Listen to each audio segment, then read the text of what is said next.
தேவனின் பராமரிப்பை சங்கீதக்காரர் அழகாக வர்ணிக்கிறார். உயர்ந்த பர்வதங்கள் வரையாடுகளுக்கும் கண்மலைகள் குழி முசல்களுக்கும் அடைக்கலம் என்று சங்கீதம் 104 அதிகாரம் 18வது வசனத்துல வாசிக்க முடியும். அவர் பள்ளத்தாக்குகளில் நீரூற்றுகளை வரவிடுகிறார். அவைகள் மலைகள் நடுவே ஓடுகிறது.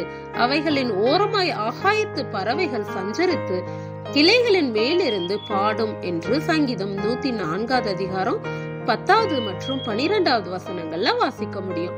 நீர் உமது கையை திறந்து சகல பிராணிகளின் வாஞ்சையையும் திருப்தியாக்குகிறீர் என்று சங்கீதம் 145 அதிகாரம் 16வது வசனத்துல வாசிக்க முடியும்.